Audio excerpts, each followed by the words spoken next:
गोविंदे हरे मुरारी ए नाथ नारायण वासुदेवा। हरे कृष्णा। आप सभी के दिन शुभ हो। आज 12 जनवरी माघ मास के कृष्ण पक्ष की नवमी तिथि है। दिन सोमवार है। आज नवमी तिथि दोपहर 1 बजे तक रहेगा। उसके उपरांत 10वीं तिथि आरंभ हो जाएगी, जो सोमवार के देर रात तक 10वीं तिथि रहेगी। आज सोमवार के दिन सुनिए माघ मास महात्म की अध्याय 9। इससे पहले जानिए शुभ मुहूर्त के बारे में। आज सुबह शुभ मुहूर्त ब्रह्मा मुहूर्त 5:07 से और 5:58 तक रहेगा। सूर्य उदय सुबह 6:49 पर होगी और सूर्य अस्त शाम 6 बजे तक रहेगा। आज के ब्रह्मा मुहूर्त बता दें आपको, सुबह में 5:32 से 6:49 तक रहेगी और अभिजीत मुहूर्त दोपहर 1:12 से दोपहर 12:47 तक रहेगी। आज दिन सोमवार है। माघ मास की महत्व की अध्याय में विशेष भगवान शिव और माता पार्वती की कृपा आप सभी पर बनी रहेगी। आज सोमवार के दिन देवों के देव महादेव बहुत ही भोले माने जाते हैं, इसीलिए उनका एक नाम भोलेनाथ भी है। पौराणिक मान्यता के अनुसार भगवान शंकर भोलेनाथ मनुष्य पर प्रसन्न होते हैं कि इस तरह की खासकर विशेष पूजा की आवश्यकता नहीं होती है, क्योंकि कहा जाता है कि जो मनुष्य भोले और भगवान भक्त की मन की कई आकांक्षाएं मात्र से भगवान शिव प्रसन्न हो जाते हैं। अगर आप भी शिव की भक्ति करना चाहते हैं और कृपा पाना चाहते हैं तो आज सोमवार का व्रत करते हैं तो इस कथा को जरूर पढ़े अथवा सुने। आप सुनिए माघ मास महात्म अध्याय 9 विस्तार से। बोलिए भगवान विष्णु की जय, सभी पर कृपा बनाए रखे। यमदूत कहने लगे कि मध्याह्न के समय आए हुए अतिथि मूर्ख, पंडित, वेद पाती या पापी कोई भी ब्रह्मा के समान है। जो भी रात्रि के थके हुए भूखे ब्राह्मण को अन्न जल देता हुआ वह मध्य के समय जिस घर में आते हुए अतिथि निसहाय होकर नहीं जाना चाहिए और वह निसहाय होकर वहाँ आते हैं तो वह घरवाले स्वर्ग की वास होते हैं। अतिथि बराबर कोई धन नहीं, कोई संपत्ति नहीं होती है। बहुत सी राजा और मुनि अतिथि सत्कार से ब्रह्मा लोक को प्राप्त किए हैं। जो एक समय आलस में भी जो अतिथि को भोजन करा देते हैं वह यमदूत के नहीं देखते हैं। केसरिया ध्वज और देवों के कथा से जो कोई इस कर्म भूमि लोक मृत्यु लोक से स्वर्ग लोक जाने की इच्छा रखते हैं वह अन्न जल दान करते हैं। दूत कहता है कि यमराज कहते हैं जल के बराबर कोई दूसरा और कोई दान नहीं है। जो गर्मियों में जल, सर्दियों में ईंधन और सतदेव अन्न का दान करते हैं वह कभी यमदूत के दुख नहीं भोगना पड़ता है। उनका कभी दुख दरिद्रता नहीं घेरता है। और जो अपने किए हुए पापों के प्रायश्चित करते हैं वह नरक में नहीं देखते हैं। और वाच और मन से किए हुए पापों को प्रायश्चित करता है वह देवों की देव महादेव शोभित स्वर्ग को प्राप्त करते हैं। जो नित्य ही व्रत तप तीर्थ करते हैं और वह जितेंद्र है वह भयंकर यम को नहीं देख पाते हैं।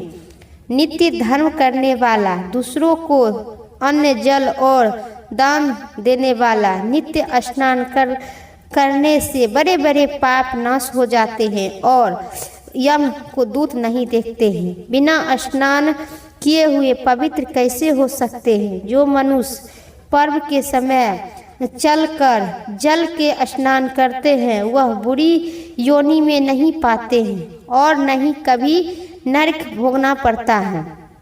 जो मनुष्य माघ मास के इस जलाशय में स्नान करते हैं और ब्राह्मण जरूरतमंद गरीबों को दान देते हैं। सर्दियों के कपड़ा, ऊनी वस्त्र, खराम इत्यादि देते हैं। उनकी सभी प्रकार के धन, पुत्र इत्यादि सभी प्रकार के मनोवांछित फल की प्राप्ति होती है।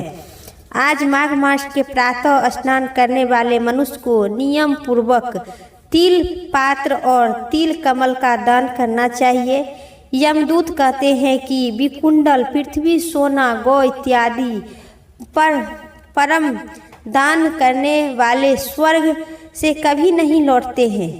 बुद्धिमान पुण्य अतिथियों, व्यापात, संक्रांति इत्यादि को थोड़ा सा दान करके भी बुरी गति को नहीं प्राप्त होता है। सत्यवादी, मौन रहने वाला, मीठा बोलने वाला, क्षमाशील, नित्यवान, किसी को निंदा न करने वाला, सभी प्राणियों पर दया करने वाला, परायण धन का थूक के समान समझने वाला मनुष्य कभी नरक को भोग नहीं भोगता है। बोलिए श्री विष्णु भगवान की जय। आज की अध्याय इतना ही, आगे की कथा सुनिएगा कल। अब सुनिए सीता नित नियम की कहानी विस्तार से। सीता कहती थी और श्री राम सुना करते थे। एक दिन श्री राम को किसी काम से बाहर जाने के लिए जाना पड़ा, तो सीता माता कहने लगी कि भगवान, मेरे तो 12 वर्ष की नित नेम है, अब आप बाहर जाएंगे तो अपनी कहानी किसे सुनाऊंगी। श्री राम ने कहने लगे कि तुम कुएं की पाल पर जाकर बैठ जाना और वहाँ जो औरत पानी भरने आएंगे उन्हें अपनी कहानी सुना देना। सीता माता कुआं की पाल पर जाकर बैठ गए। एक स्त्री आई। उन्होंने रेशमी की जरीदार साड़ी पहनी थी और एक सोने के घड़ा लेकर आई और कहने लगी, फिर सीता माता कहने लगी कि बहन, मैं अपने 12 वर्ष के एक नित्य नेम की कहानी सुनाऊंगी, आप उसे सुन लीजिए। वह स्त्री बोली, मैं तुम्हारी नित्य नेम सुनूंगी तो मुझे घर जाने में देर हो जाएगी और मेरी सास डांटने लगेंगे। उसने कहानी नहीं सुनी और अपने घर के तरफ चली गई। उनकी रेशम की जरी की साड़ी फट गई। सोने के घड़ा मिट्टी के घड़े में बदल गया। सास ने देखा तो पूछा कि ये किसकी दोष लेकर अपने सिर पर आई है। बहू ने कहा कि कुएं पर एक औरत बैठी थी, उन्होंने कहानी सुनने के लिए कहा, लेकिन मैंने उनकी कहानी नहीं सुनी, जिसके वजह से मेरा ऐसा फल मिला है। बहू की बात सुनकर अगले दिन वही साड़ी और वह घड़ा लेकर सास कुएं की पाल पर गई। उस सास को वहाँ माता सीता बैठी मिली तो सास सीता माता ने कहने लगे कि बहन, मेरी कहानी सुन लो। सास बोली कि एक बार छोड़ो, मैं तो 4 बार आपकी कहानी सुनूंगी। फिर सीता माता अपनी कहानी शुरू कर दिए। कहने लगे, राम आए, लक्ष्मण आए, देश के पुजारी आए, नित नेम के नेम लाए, आओ राम बैठो राम, आओ राम बैठो राम, माखन मिश्री खाओ राम, तपसी रसोई जीखो राम, माखन मिश्री खाओ राम, दूध बतासा पियो राम, सूत के पलंगा मोठो राम, साल दुसाला ओठो राम, साल दुसाला मोठो राम, जब बोलूँ राम ही राम, सबके काम सवारे राम, खाली घर भंडार भरे, सबका बेड़ा पार करे, श्री राम जय जय राम। सास बोली कि बहन, कहानी तो बहुत अच्छी लगी। कहानी सुनकर सास घर फिर चली गई और उनकी साड़ी फिर से रेशमी में जरी में बन गई। मिट्टी के घड़ा फिर से सोने के घड़ा में बदल गया। बहू कहने लगी कि सासू माँ, आप तो सब कैसे कर लिए। सास ने कहा कि बहू, तू दोष लगा कर आई थी और मैं दोष के उतार कर आई हूँ। बहू ने फिर से पूछा कि वह दोष कैसे उतर गया। फिर कुएं वाली स्त्री कौन थी। सास बोली कि ये स्त्री सीता माता थी। वे पुराने घर को नया कर देती है, खाली घर में भंडार भर देती है वह लक्ष्मी जी की घर में वास कर देती है। आदमी की जो भी इच्छा होती है वह सब पूरा कर देती है। बहू बोली कि ऐसी कहानी तो मुझे भी सुना दो। सास बोली कि ठीक है, तुम भी इस कहानी को सुन लो। सास ने कहानी शुरू कर दिए। फिर कहने लगे, राम आए लक्ष्मण आए, देश के पुजारी आए, नित नेम का नेम लाए, आओ राम बैठो राम, तपसी रसोई जियो राम, मक्खन मिश्री खाओ राम, दूध बसासा पियो राम, सूत के पलंगा मोठो राम, साल दुसाला पोठो राम, साल दुसाला ओठो राम, जब बोलू राम राम, सबके काम सवारे राम, खाली घर भंडार भरे, सबका बेड़ा पार करे, श्री राम जय जय राम, सबका काम संभारे राम, जय श्री राम राम ही राम। कहानी सुनकर बहू बोली कि कहानी तो बहुत अच्छी लगी। सास ने कहा कि ठीक है, इस कहानी को रोज कहा करूँगी। अब सास बहू रोज सवेरे उठती थी, नहा धोकर पूजा पाठ करने के बाद नित्यनेम की सीता की कहानी करती थी। एक दिन उनके घर एक पड़ोसन औरत आई और बोली कि दिन के वहाँ एक पड़ोसन आकर बोली, बहन जरा आग देना। वह बोली कि आग तो अभी तक हमने नहीं लगाई है। पड़ोसन ने कहा कि तुम सास बहू तो सवेरे सवेरे उठते हो, फिर क्यों नहीं अभी तक आग लगाए हैं। उन्होंने कहा कि सुबह उठकर हम लोग पहले पूजा करते हैं, फिर सीता माता की कहानी सुनते हैं, कहानी में नित्य नेम की कहानी कहते हैं। पड़ोसन ने उनकी बात सुनकर फिर कहा कि सीता माता की कहानी कहने से तुम्हें क्या मिलता है। वे बोली कि यह कहानी कहने से घर के भंडार भर जाते हैं, सारे काम सिद्ध होता है, मन की जो भी इच्छा होती है वह पूरी हो जाता है। पड़ोसन कहती है कि ठीक है, ऐसी कहानी तो मुझे भी सुना दो। फिर वह बोली कि ठीक है, तुम भी यह कहानी सुनोगी तो मैं सुनाऊंगी। फिर कहानी शुरू कर दिए। राम आए लक्ष्मण आए, देश के पुजारी आए, नित्य नेम का नेम लाए, आओ राम बैठो राम। सारी कहानी सुनने के बाद पड़ोसन कहने लगी कि बहन कहानी तो मुझे भी बहुत अच्छा लगा। अब वह पड़ोसन भी नित्य नेम सीता माता की कहानी कहने लगी। कहानी कहने से माता सीता पड़ोसन को भी भंडार भर दिए। और हे माता सीता, जैसे आपने उस पड़ोसन को भंडार भर दिए, वैसे हमारे भी भंडार भरना। कहानी सुनने वाले, हुंकार भरने वाले सभी को और कहानी कहने वाले को सभी को भंडार भरना। बोलिए सीता माता की जय, श्री राम भगवान की जय। के मनोवांछित फल की प्राप्ति होगी। विष्णु चालीसा पाठ विस्तार से। विष्णु सुनिए बिनती सेवक की चितलाए, किरत कुछ वर करु दिव्य ज्ञान बताए।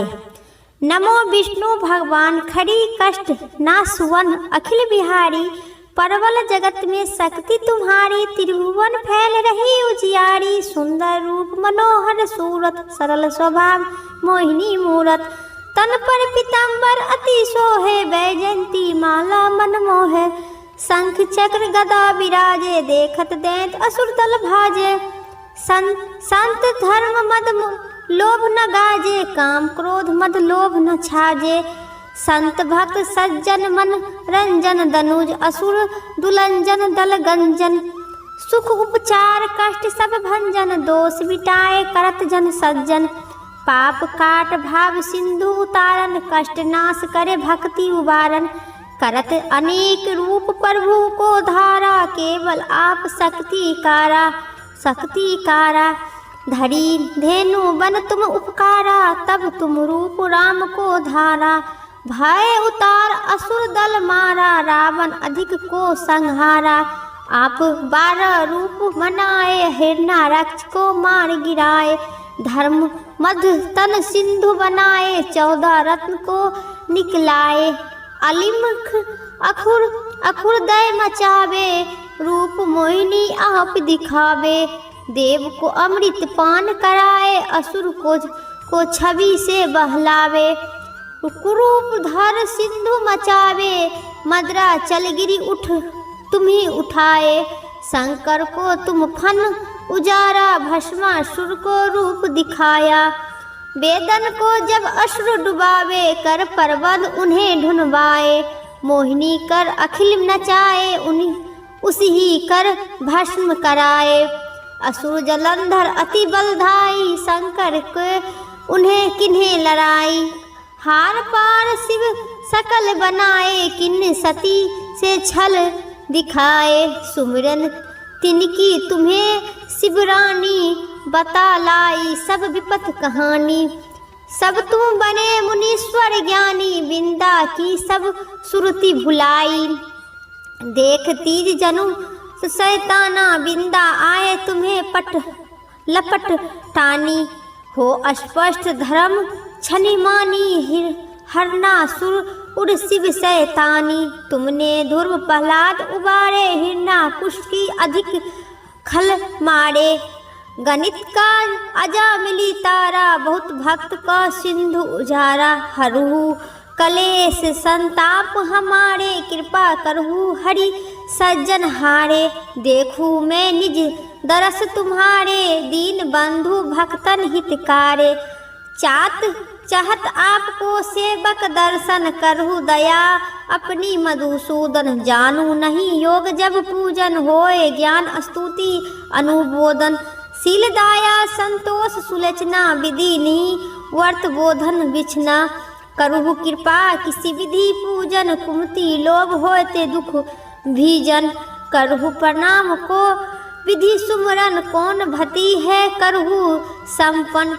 सुर मुनि करत सदा से काई, हिरना रक्ष के परम गति पाई।